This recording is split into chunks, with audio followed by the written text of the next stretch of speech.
رب العالمین والصلاة والسلام علی اشرف الانبیاء والمرسلین اما بعد فاعوذ باللہ من الشیطان الرجیم بسم اللہ الرحمن الرحیم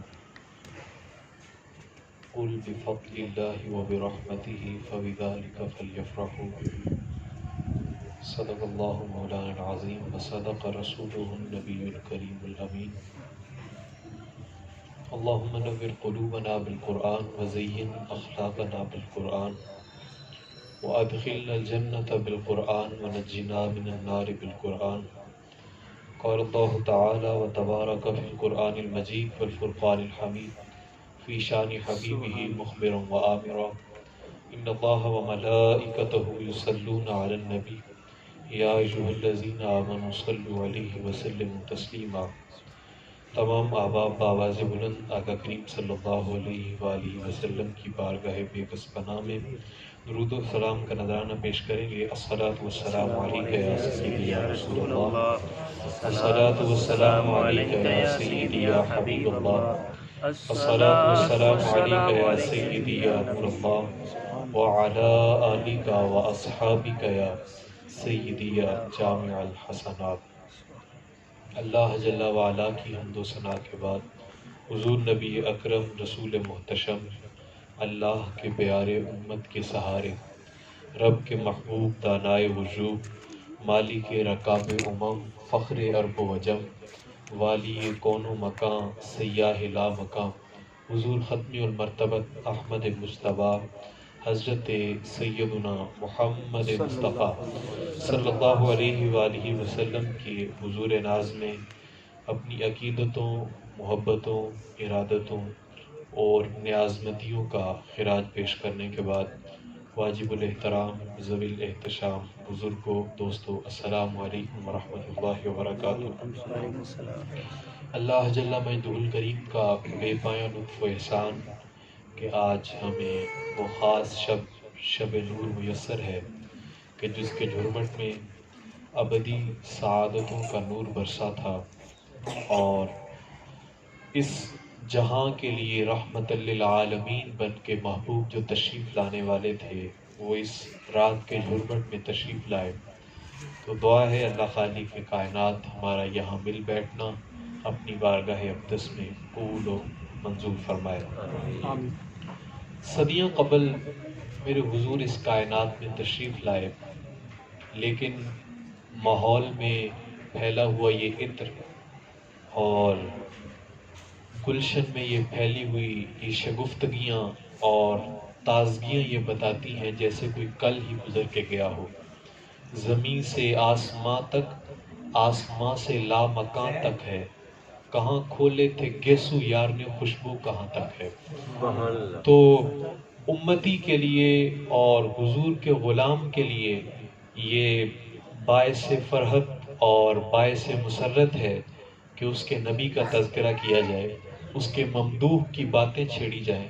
امام شافعی فرماتے ہیں اعد ذکر نعمان لنا ان ذکرہ هو المسک ما کررتہ یتتبع، فرمایا میرے محبوب کی باتیں چھیڑو اور میرے ممدوح کا تذکرہ کرو، کیونکہ ان کا ذکر کرنا ایسی کستوری ہے، تم جوں جوں اس کو چھیڑتے چلے جاؤ گے خوشبو مہکتی چلی جائے گی۔ تو حضور کا ذکر تا ابد جاری ہے اور کائنات کے ختم ہوتے تک اور پھر آگے قیامت میں اور جنت تک حضور کا ذکر باقی رہے گا، کیونکہ یہ میرے رب کا وعدہ ہے وَرَفَعْنَا لَكَ ذِكْرَكَ۔ اور یہاں ایک پنجابی شاعر نے کہا ہے کہ جدا ذکر خدا بلند کرے، کیڑا جمعہ اس نو بند کرے، اس ذکر دا حافظ آپ خدا پڑھو لا الہ الا اللہ۔ تو اتنا ذکر ہم نے کسی کا ہوتے ہوئے نہیں دیکھا، اتنا جو ہے وہ تذکرہ دل نواز ہم نے کسی کا ہوتے نہیں دیکھا جتنا میرے حضور کا ہو رہا ہے۔ میرے حضور تو میرے حضور رہے، حضور کے غلام جو ہیں ان کا تذکرہ ہی جو ہے وہ مٹنے کا نام نہیں لیتا۔ آپ سے اگر میں سوال کروں کہ حضور کے دور کا جو کیسر تھا، جو اتنی بڑی سلطنت روم کا جو فرما روا تھا، اس کا نام کیا ہے؟ تو جو شخص تاریخ سے گہری رہنمائی رکھتا ہے، گہری جو ہے وہ اس سے دلچسپی رکھتا ہے، وہ تو بتا سکے گا لیکن ادروائز کوئی شخص نہیں بتا سکے گا. اور دور کیا جانا، میں آج سے 50 سال قبل یہاں کے جو ہے وہ ایس ایچ او اور ڈی پی او کا نام پوچھ لوں تو جسے تو جو ہے وہ کچہری سے جو ہے وہ واسطہ پڑا ہو وہ تو بتا سکے گا، لیکن ادروائز کوئی نہیں بتا سکے گا. لیکن اگر اس مجلس سے میں کسی سب سے چھوٹے بچے کو اٹھا کے پوچھوں کہ میرے محبوب کے مؤذن کا نام کیا تھا تو وہ سینہ چوڑا کر کے حضرت بلال حبشی کا نام لے گا کہ نہیں لے گا؟ اقبال بولے یہ اقبال یہ کس کے عشق کا فیض عام ہے، رومی فنا ہوا حبشی کو دوام ہے، اتنی بڑی سلطنت روم کا بادشاہ وہ جو ہے وہ تو فنا ہو گیا، اس کا نام تک کوئی نہیں لیتا. لیکن بلال کے نام کی مسجدیں آج بھی آپ کو جو ہے وہ پاکستان کے کونے کونے میں مل جائیں گی. تو یہ کس کا کمال ہے؟ تو کہا یہ نسبت رسول کا کمال ہے، یہاں بلال کا کوئی کمال نہیں. تو حضور کا تذکرہ جو ہے وہ تو وراء الورا ہے، حضور کے غلاموں کا تذکرہ ہی اس کی ہی دیدنی نہیں ملتی. اور دوسری بات یہ ہے کہ آج ہمیں وہ شب میسر آئی کہ جس میں آقا کریم تشریف لائے. کچھ لوگ کہتے ہیں کہ آپ بھولے لوگ ہو، آپ لوگ دیوانے لوگ ہو کہ صدیاں قبل ایک رات کے جھرمٹ میں میرے آقا تشریف لائے، مانا کہ وہ رات مبارک تھی، اس رات میں انوار کی برکھا برسی، لیکن تم سال کے بعد جب وہ رات پلٹ کے آتی ہے تو اسے جشن کی صورت میں مناتے ہو. تو اس کے جواب میں میرے شیخ ایک بات فرمایا کرتے ہیں کہ قرآن مجید کے دامن میں موجود ہے کہ جس رات کے دامن میں قرآن اترا تھا، لوح محفوظ سے جو ہے وہ آسمان دنیا پہ آیا تھا، جب وہ رات پلٹ کر کے سال کے بعد دوبارہ آتی ہے تو ساری رات رب کی رحمتیں برستی ہیں. ہم کہتے ہیں کہ رسول اللہ تو جو ہے وہ ہر رات نہیں آتے، ہر سال کے بعد جب یہ رات دوبارہ پلٹ کے آتی ہے رسول اللہ تو اس میں نہیں تشریف لاتے، لیکن رحمتوں کو تو اترنے کی عادت ہو جاتی ہے نا، انوار کی برکھا تو جو ہے وہ برستی ہے. اور ہم اس رات کے جھرمٹ میں ہم جھولیاں پھیلا کے عرض کرتے ہیں چمک تجھ سے پاتے ہیں سب پانے والے، میرا دل بھی چمکا دے چمکانے والے. تو خاص کرم اور خاص رحمتیں شامل حال ہیں اس رات کے جو ہمیں میسر ہے. تو ہمیں چاہیے کہ اس رات کے جھرمٹ میں جو ہے وہ آقا کریم صلی اللہ علیہ وآلہ وسلم کے وصافوں میں اپنا نام لکھوائیں اور حضور کی مدح و توصیف میں جو ہے وہ اپنے آپ کو نمایاں مقام پیش کریں. تو بعض لوگ یہ سوال بھی کر دیتے ہیں ادھر آ کر کے اس رات میں یا میلاد النبی کے موقع پر کہ جی صحابہ نے کون سا میلاد منایا تھا؟ صحابہ بھی تو حضور کے دور میں تھے اور وہ حضور کے قریب تھے، لیکن انہوں نے تو کوئی میلاد نہیں منایا. تو میں اس حوالے سے صرف ایک دو روایات پیش کر کے آگے بڑھوں گا. آئیے آپ کو مسجد نبوی کے پر نور ماحول میں لیے چلتا ہوں. حضور ایک مرتبہ حجرہ عائشہ صدیقہ رضی اللہ تعالیٰ عنہا سے باہر تشریف لائے تو کیا دیکھتے ہیں کہ صحابہ تشریف فرما ہیں، صحابہ نے ایک جھرمٹ بنایا ہوا ہے اور گفت و شنید چل رہی ہے، کوئی اپنی باتیں سنا رہا ہے، کوئی سن رہا ہے. تو آقا کریم صلی اللہ علیہ وآلہ وسلم نے آ کر کے دریافت کیا کہ ما اجلسکم، صحابہ یہ جلسہ کیسا ہے، یہاں کیا کر رہے ہو؟ اب یہ سوال جو ہے وہ صحابہ پہلے بھی بیٹھا کرتے تھے. میں جو آپ سے آ کے پوچھوں کہ یہاں آپ کیوں بیٹھے ہیں تو آپ کہیں گے جی حضور کا میلاد ہے اس لیے ہم بیٹھے ہیں. تو آپ کو بھی حیرانی تو ہوگی کہ ہم بیٹھے تو حضور کے میلاد کے لیے ہیں، لیکن مولانا صاحب آپ کو پوچھ رہے ہیں کہ کیوں بیٹھے ہو. تو صحابہ بھی پہلے بیٹھتے رہتے تھے. تو آقا کریم نے جو ہے وہ آ کر کے پوچھا کہ صحابہ کیوں بیٹھے ہو، مطلب اس کے پیچھے کوئی بات تھی. تو فرمایا کیوں بیٹھے ہو؟ عرض کی نذکر اللہ ونحمدہ علی ما ہدانا للاسلام ومن علینا بک. حضرت امام ترمذی اور امام مسلم انہوں نے اس روایت کو صحیح نقل فرمایا ہے اور یہ حدیث کا درجہ ہے صحیح. کہ فرماتے ہیں کہ انہوں نے آگے سے جواب دیا کہ حضور ہم اللہ کا ذکر کر رہے ہیں. کس بات پہ؟ کہ اس نے ہمیں جو ہے وہ ہدایت دی اور ہمیں اسلام دین عطا کر دیا. اور دوسری بات فرمایا کہ ہم اللہ کا شکر بجا لا رہے ہیں. کس وجہ سے؟ کہ اللہ نے آپ کی صورت میں ہمیں جو انعام عطا فرمایا ہے، آپ کی صورت میں ہم پہ جو احسان کیا ہے، اس احسان کا رب کی بارگاہ میں شکر ادا کر رہے ہیں. تو میں پوچھنا چاہوں گا کہ میاں یہ میلاد نہیں تو اور کیا ہے جو صحابہ منا رہے ہیں؟ تو اس کی ہم جو ہے وہ آپ کی تشریف آوری کا رب کی بارگاہ میں شکریہ ادا کر رہے ہیں۔ اب یہ کائنات کا قانون ہے کہ اللہ جل مجدہ کریم نے ارشاد فرمایا وَإِذَا أَذَقْنَا النَّاسَ رَحْمَةً فَرِحَ بِهَا، جب ہم انسان کو کوئی رحمت دیتے ہیں، اسے جو ہے وہ کوئی رحمت پہنچتی ہے تو وہ اس پہ خوش ہوتا ہے، اس پہ جو ہے وہ شکر ادا کرتا ہے۔ یوں آپ ایک بچے کی مثال ہی لے لیں، اگر آپ جو ہے وہ اس کی گال سے ہلا دیں پیار سے، اس کے سر پہ ہاتھ پھیر دیں تو بچے خوش ہو جاتے ہیں، چہ جائے کہ انسان رہا۔ اور اگر جو ہے وہ آپ اس کی طرف گھور کے دیکھیں تو وہ رونا شروع کر دے گا، لیکن اگر آپ جو ہے وہ اس بچے کی جانب گھور کے دیکھیں تو وہ ہنسنا شروع کر دے، اور اس کی گال سے ہلائیں اور سر پہ ہاتھ پھیرے تو وہ رونا شروع کر دے، تو آپ سمجھیں کہ شاید اس بچے کا جو ہے وہ عقلی توازن درست نہیں ہے، اس بچے کا جو ہے وہ دماغ ٹھیک نہیں ہے کہ یہ ہمارے جو رد عمل ہے اس پہ اپنا ری ایکشن صحیح پیش نہیں کر رہا۔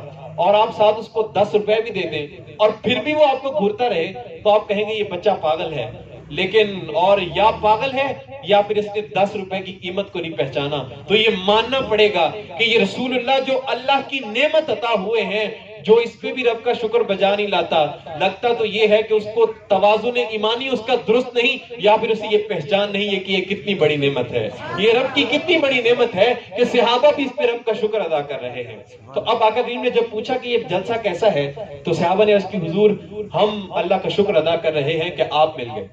اب چاہیے تو یہ تھا کہ بات یہاں پہ ختم ہو جاتی، حضور نے پوچھا کیوں بیٹھے ہو؟ عرض کی حضور اس لیے بیٹھے ہیں۔ اب حضور صلی اللہ علیہ وآلہ وسلم نے فرمایا صحابہ کیا قسم دیتے ہو اس بات پہ؟ اب صحابہ اکرام اور ورطۂ حیرت میں ڈوب گئے کہ ہم نے بات کی اور حضور اس پہ قسم مانگ رہے ہیں، اور بات بھی بظاہر کوئی ایسی نہیں جس پہ قسم مانگی جائے۔ حضور نے فرمایا قسم دیتے ہو؟ عرض کی جی حضور ہم قسم دیتے ہیں۔ فرمایا قسم دو۔ حضور نے باقاعدہ صحابہ سے حلف اٹھوایا۔ اب بات سنیے جو اس کے پیچھے تھی، اور یہاں پہ ایک قسم جو لی جاتی ہے یہ 2-3 امور کی وجہ سے لی جاتی ہے۔ ایک تو قسم اس لیے لی جاتی ہے کہ کسی معاملے کو پکا کرنے کے لیے کہ میاں یہ اسی سے کام اسی نے کیا ہے، اس وجہ سے قسم لی جا رہی ہے۔ دوسری جو قسم دی جاتی ہے وہ اس وجہ سے دی جاتی ہے کہ انسان جب بڑا خوش ہو نا تو پھر قسم دیتا ہے، کہتا ہے میلاد آ گیا، قسم ہے یار میلاد آ گیا، تو قسم اس وجہ سے بھی دی جاتی ہے۔ اور تیسرا کسی معاملے کی اہمیت کو بڑھانے کے لیے قسم دی جاتی ہے۔ تو فرمایا صحابہ کیا تم اس بات پہ قسم دیتے ہو کہ کیا اسی لیے بیٹھے ہو؟ صحابہ نے عرض کی اللہ کی قسم ہو حضور اسی لیے بیٹھے ہیں۔ تو حضور نے فرمایا کہ صحابہ ہم نے جو آپ سے قسم لی ہے وہ کسی تہمت کی بنیاد پہ نہیں لی، تمہارے قول کی صداقت پہ مجھے کوئی شک نہیں تھا، بلکہ ماجرا کچھ اور ہے۔ ابھی میں حجرے میں بیٹھا ہوا تھا، وہاں پہ تشریف فرما تھا کہ وہاں پہ حضرت جبریل امین میرے پاس آئے اور آتانی جبریل فاخبرنی ان اللہ یباہی بکم الملائکہ، فرمایا اے محبوب صلی اللہ علیہ وآلہ وسلم آپ یہاں حجرے میں آرام فرما ہے، یہاں حجرے میں تشریف فرما ہے، باہر نکل کے دیکھیے آپ کے غلام جو عمل کر رہے ہیں اللہ فرشتوں میں اس عمل پہ فخر فرما رہا ہے۔ یار جب حضور کے غلام ہی عمل کریں، حضور کے صحابہ ہی عمل کریں تو اللہ فرشتوں میں بیٹھ کے فخر فرمائے، تو چہ جائے کہ ہم لوگ یہاں پہ بیٹھ کے حضور کا ذکر کریں تو بعید نہیں ہے کہ یہ محفل بھی قبول ہو جائے اور اللہ ہمیں جو ہے وہ یہی ہماری بخشش کا پروانہ بنا دے اور اسی کے ذریعے ہی قیامت کے دن ہماری بخشش ہو جائے۔ تو حضور صلی اللہ علیہ وآلہ وسلم کا میلاد منانا یہ آقا کریم صلی اللہ علیہ وآلہ وسلم کے صحابہ کی سنت ہے۔ ایک اور روایت مقدسہ اس کے بارے جو ہے وہ اسی طرح ایک مرتبہ صحابہ کرام یوں ہی گروہ بنا کے بیٹھے تھے، کچھ انبیاء کی باتیں چل رہی تھیں۔ کسی نے کہا کہ نوح علیہ السلام کی بڑی شان ہے، اللہ نے ان کو اپنا نجی بنایا ہے۔ کسی نے کہا کہ عیسیٰ علیہ السلام کی بڑی شان ہے، اللہ نے اپنی روح بنا کے بھیجا ہے ان کو۔ کسی نے کہا کہ آدم علیہ السلام کی بڑی شان ہے کہ وہ ابو البشر بن کے تشریف لائے۔ کسی نے کہا کہ موسیٰ علیہ السلام کی بڑی شان ہے کہ اللہ نے انہیں اپنا کلیم بنایا اور انہیں جو ہے وہ اپنے کلام سے نوازا۔ اب یہ باتیں چل رہی ہیں کہ اتنے میں حضور تشریف لے آئے۔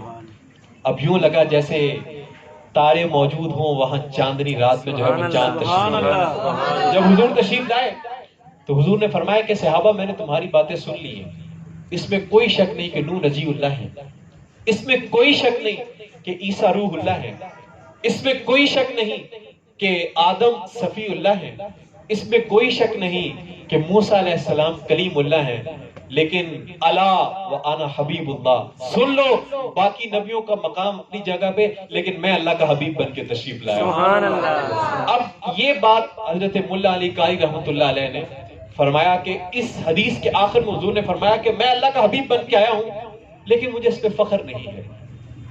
اب فخر تو بنتا ہے۔ حضرت ملا علی قاری فرماتے ہیں کہ حضرت آدم علیہ السلام جو ابو البشر ہیں، بہت بڑا درجہ ہے، بہت بڑا مقام ہے، اور اسی حدیث میں حضور نے فرمایا کہ قیامت کے دن تمام انبیاء میرے لواء الحمد کے نیچے ہوں گے۔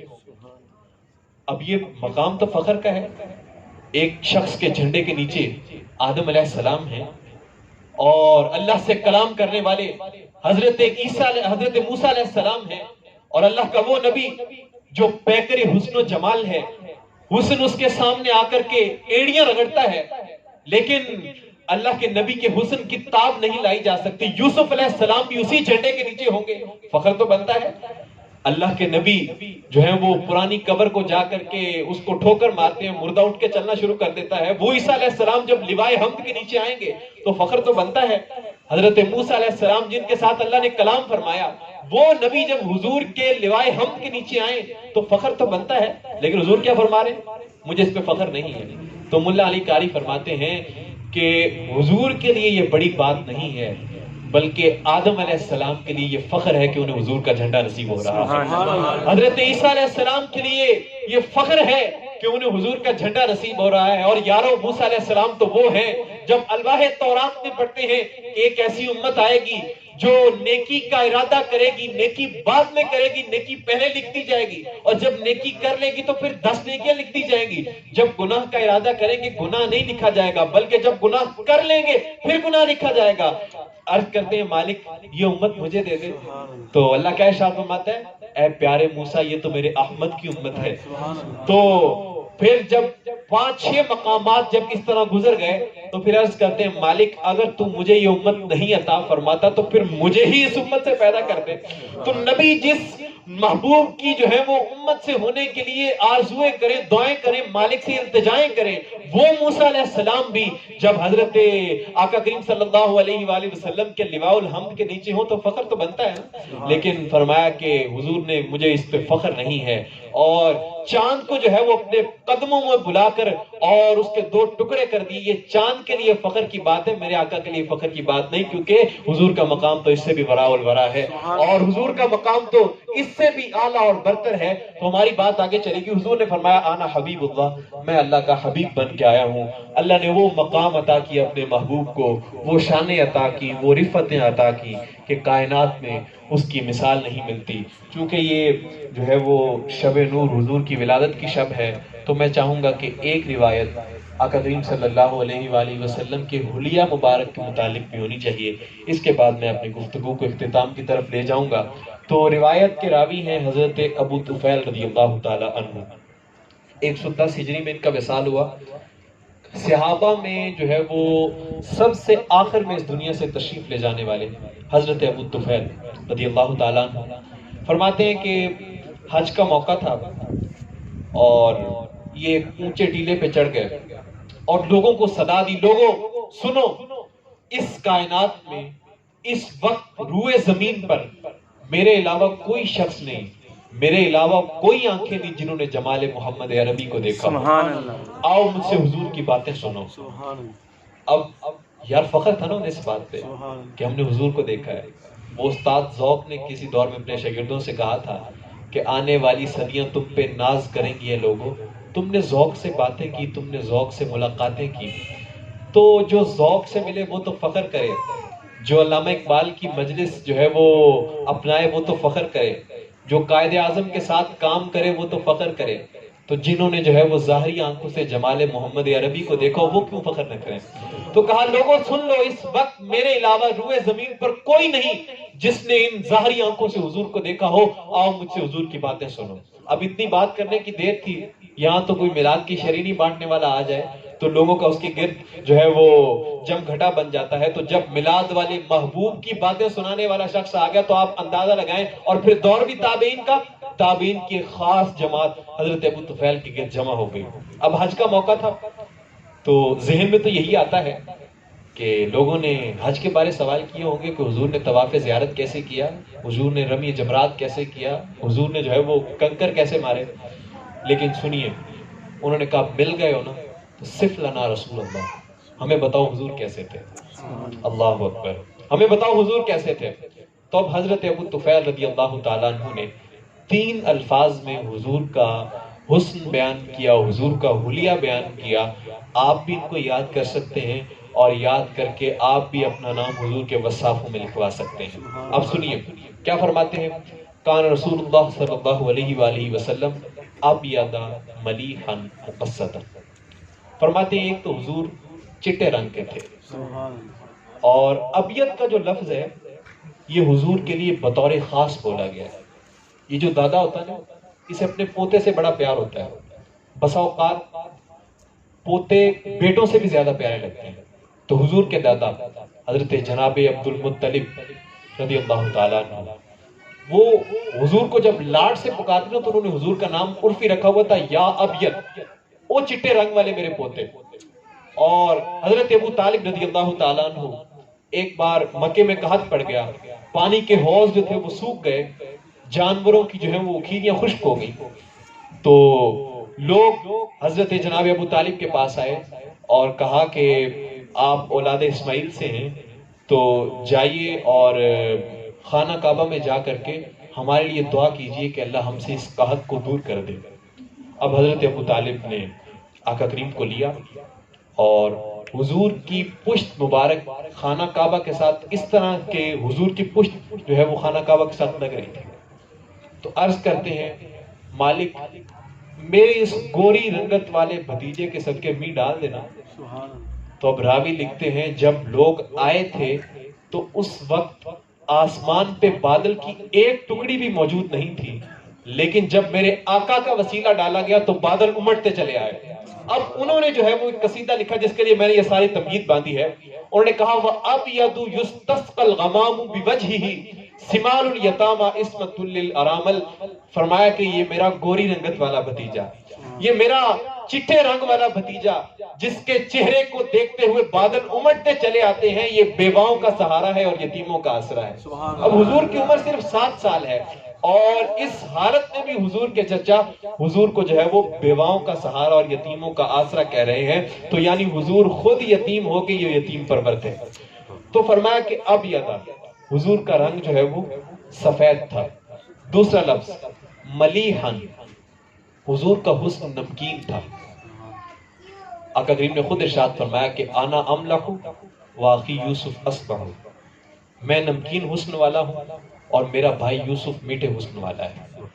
میٹھا حسن وہ ہوتا ہے کہ اس کے نقوش میں اتنی تیزی ہوتی ہے کہ انسان اپنا آپ گوا بیٹھتا ہے، کہتا ہے یہ کیا چیز سامنے آ گئی. جب زنان مصر نے دیکھا نا تو انہوں نے کہا کہ یہ کوئی بندہ نہیں لگتا، یہ تو کوئی اللہ کا مقرب فرشتہ ہے. تو وہ تو انسان ماننے سے ہی جو ہے وہ انہوں نے جھٹلا دیا. اور حسن نمکین یہ ہوتا ہے کہ انسان جب دیکھے تو بس پھر دیکھتا ہی رہ جائے. اور یہی حضور کے حسن کی کیفیت تھی. جب لوگ دیکھتے تھے حضرت عبداللہ ابن سلام رضی اللہ تعالیٰ عنہ سوالات کی ایک گٹھڑی اپنے ذہن میں باندھ کر کے آقا کریم کی بارگاہ میں آئے اور مناظرہ کرنے کے لیے یہودیوں نے بھیجا. لیکن جب حضور کے جو ہے وہ چہرے پہ نظر پڑی، جب اس رخ بددہا کا دیکھا، اس کو زیارت کی اس کی، تو فرماتے ہیں عرفت ان وجہہ لیس بوجہ کذاب. فرمایا میں حضور کے چہرے کو دیکھتے ہی پہچان گیا یہ خوبصورت چہرہ کسی جھوٹے کا ہو ہی نہیں سکتا. تو حضور کے جو ہے وہ چہرے کو دیکھ کر کے لوگ ایمان قبول کر لیا کرتے تھے. تو حسن ملیح تھا، نمکین تھا. حضرت شاہ ولی اللہ محدث دہلوی رحمۃ اللہ علیہ، ان کے والد گرامی حضرت شاہ عبد الرحیم، انہوں نے جو ہے وہ آقا کریم صلی اللہ علیہ وآلہ وسلم کو خواب میں دیکھا. اب یہ بات ذہن میں رہے کہ جس نے حضور کو دیکھا خواب میں اس نے حضور کو ہی دیکھا. اور خواب میں بھی شیطان حضور کی مثل ہونے کے دعویٰ نہیں کر سکتا. میں آپ کے خواب میں آؤں، آپ میرے خواب میں آئیں، تو کل کو اٹھ کر کے میں آپ کو بتاؤں، آپ مجھے بتائیں، آپ کہیں گے ٹھیک ہے جی آئے ہوں گے، ہمیں تو نہیں معلوم. لیکن یہ بات ذہن میں رہے کہ حضور جس کے خواب میں تشریف لاتے ہیں قصد اور ارادے سے تشریف لاتے ہیں. اور حضور کا تیسرا فرمان فرمایا کہ جس نے مجھے خواب کی حالت میں دیکھا، من رآنی فی المنام فسیرانی فی الیقظہ، فرمایا جس نے مجھے خواب کی حالت میں دیکھا ان قریب بیداری کی حالت میں بھی دیکھ لے گا. اور فرمایا کہ علماء فرماتے ہیں کہ جو ساری زندگی نہ دیکھ سکا، جب وقت نزا ہوگا، جب سانس اکھڑ رہی ہوگی نا، تو رخ محبوب سامنے ہوگا. اور اگر وقت نزا حضور کا چہرہ سامنے آ جائے، حضور کا رخ انور سامنے آ جائے، وہ کیا کہا تھا مولانا ظہوری نے کہ سوکھا نکلے سا ظہوری ویکھ لواں جے رخ تیرا.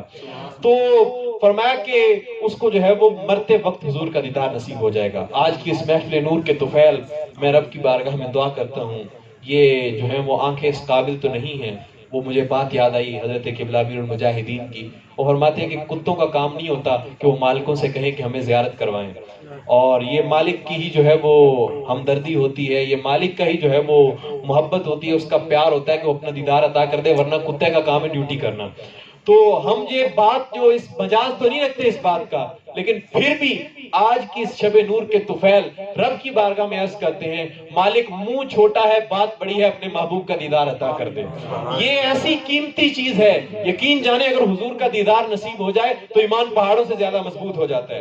تو حضرت شاہ عبد الرحیم رحمۃ اللہ علیہ، انہوں نے حضور کو خواب میں دیکھا اور عرض کرتے ہیں، حضور آپ کا فرمان ہے آنا املہ واخی یوسف اسبہ، میں نمکین حسن والا ہوں اور میرا بھائی یوسف میٹھے حسن والا ہے. جبکہ نمکین حسن میں میٹھے حسن کی نسبت کشش زیادہ ہوتی ہے.